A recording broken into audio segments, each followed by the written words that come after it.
Well, hello, folks. Now we're into the and things part of this month's offering. What do I mean by that? Well, I'm including a few creatures here that don't actually have tentacles. They do have appendages, things sticking out of them, but they're not considered to be tentacles. Collectively, they're called echinoderms. They include things like starfish and sea urchins and a variety of other organisms. So I'm only going to focus on two of them today. That would be the starfish and the sea urchin. So let's get started with the starfish. So starfish is an animal that has 5 arms. They're not called tentacles, they're called arms that radiate from a center point. So I'm going to cut out my starfish just straight from the cloth because I feel that that gives me a far more natural and less stiff appearance than if I create one on paper and then use that shape to cut out my cloth. But you can do whatever works for you. If you are more comfortable drawing your piece out on paper and then cutting it out in the cloth, then that's a good choice as well. So I've cut out this yellow starfish with fairly long arms. Some of them have long, thin arms, some of them have shorter, stubbier arms. The shape varies, but they all have these long arms. My cuts don't always work out really well, so once I've cut it out, I can always refine it a little bit until I like the way it looks. And if I end up refining it all away till there's nothing left, I can always make another one. So once I've made my starfish, I'm going to decide where I want to place it. And I think it's going to look nice on my hexagon here. Even though I thought I'd finished this hexagon, I'm going to go back in and add my starfish here. So starfish, the echinoderms means spiky skin. So that's one of the characteristics of all these creatures, is that their skin is fairly hard and spiky. So I'm going to start out by securing my starfish down, and instead of tacking it with some straight stitches or using a pin, I'm going to do some French knots, messy French knots near the center of my starfish, near that point where all of those appendages, those arms or legs, come together. French knots, and then the piece will be secured quite well to my surface and I don't have to worry about it moving around. Now I'm going to start stitching down the limbs, the arms and the legs, and I can do that either with some more French knots or just with some straight stitches down the middle of each of the limbs. And I'm also going to do a few whip stitches around the edges to secure the sides of the starfish so that it doesn't fray. And I'll do the same thing on each of the limbs. So this is a little bit like creating a mandala, where you choose what you're going to do in one arm and then you repeat that all the way around in all of the other arms. And in this case, I'm doing a few French knots, and then as I get out towards the tip, I'm changing and just doing some running stitches. And that's pretty much it. This is fairly straightforward. We've covered all these stitches before, and all it is a matter of, once you establish your first pattern, you just repeat it all the way around. And you'll notice that the legs of my starfish are not stiff and straight. They kind of have a little bit of movement. Some are a little bit bigger than others. Some of them curve a little bit. And that's because starfish actually are not stiff, rigid organisms. Their limbs move around in the water. So that's kind of the appearance that I'm trying to achieve by having the limbs of my cloth starfish be just really organic and imperfect. So I'll just finish up this starfish. I don't really have a lot more to say. I'll just finish up this starfish with some music here, and then we'll look at a different style of starfish after that's finished.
So I've already cut this one out. This one's a lot small, a much smaller starfish.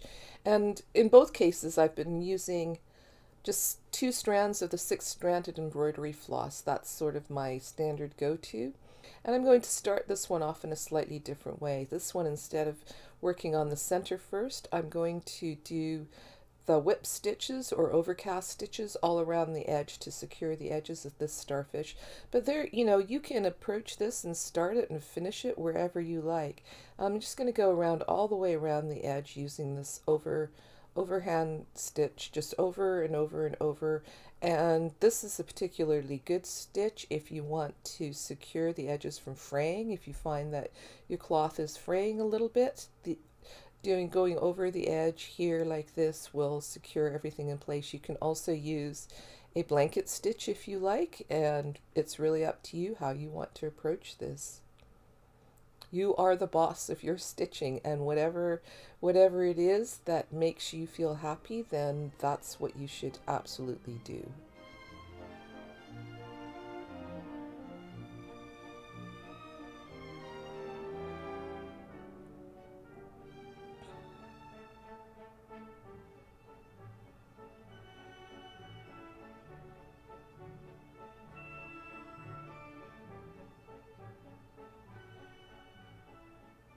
Once I finish my whip stitches and my starfish is stitched down securely in place there, I'm going to switch to a different color thread, and this is another place where you have a lot of choices as well. You can choose to use a thread that blends in with your fabric, or one that stands out a little bit more to give contrast and more depth to your stitches, and it really depends on how you want things to look. Now, when I'm adding all this texture, it's nice for my stitches to be a little bit more visible, but sometimes maybe you want it to be more subtle. It really depends on you.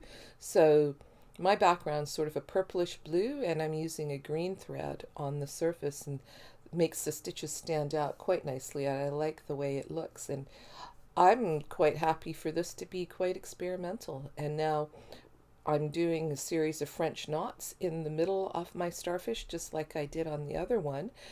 And I'm going to do some running stitch radiating out along the arms, along the middle of each of those limbs.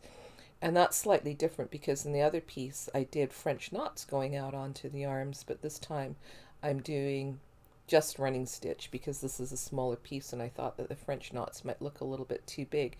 But you can vary and do all kinds of other stitches. You could possibly do something like the stacked fly stitches. I just love when my cat comes in and decides to add to the ambiance of by scratching on a chair there.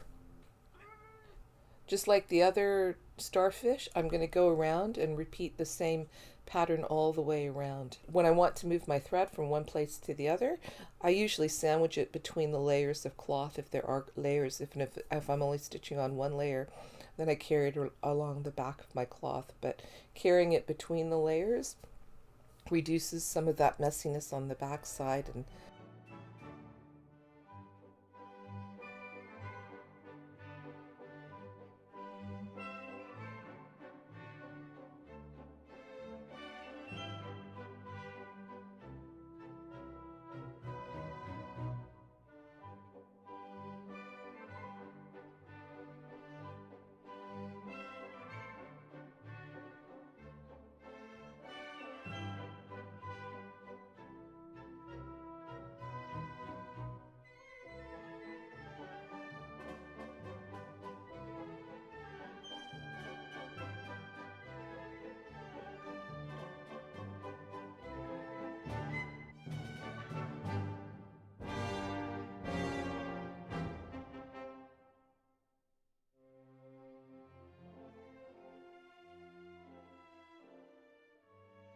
so there you go. That's the second starfish there.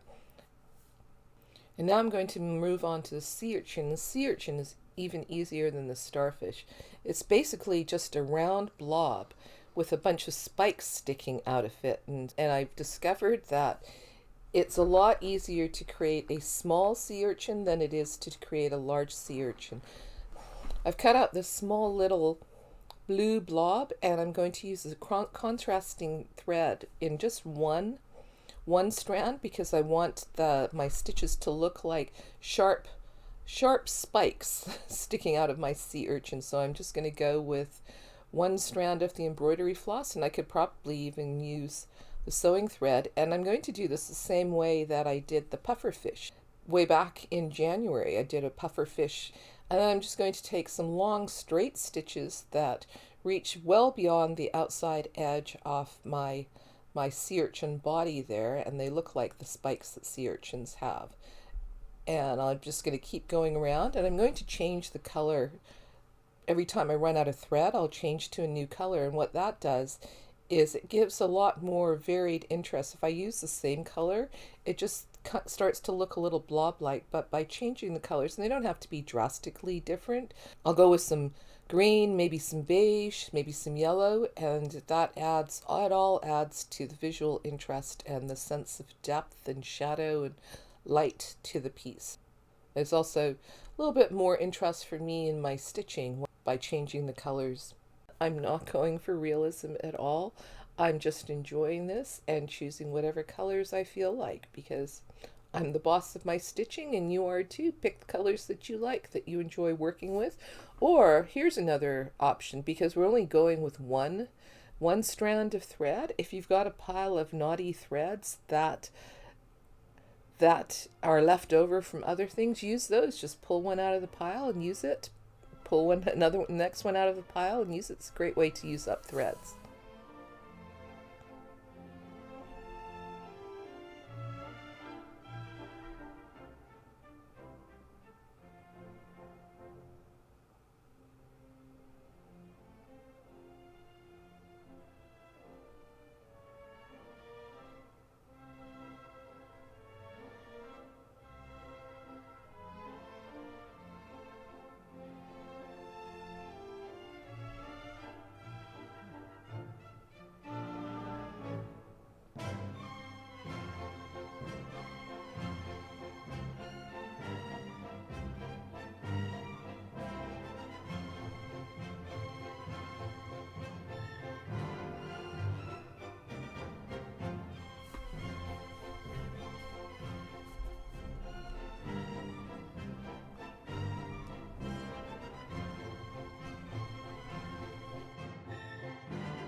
And there's my sea urchin.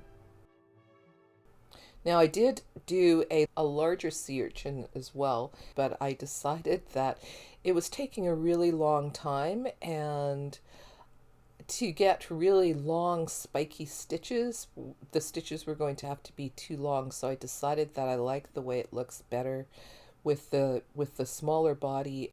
And as you can see, that the spines don't end up looking quite as long, but not in sight. Well, this always happens to me. If you judge things right at the time that you're making them, I find that sometimes I don't really like the way that they look. But if I go away or look at things through a screen, as I'm doing now, I can look at my piece with fresh eyes, and necessarily look the same way as it did when I was judging it first. So this actually looks quite good. So forget everything that I said about working with a smaller blob for the body of your sea urchin if you'd like a slightly larger one, and play around with the size of your sea urchins.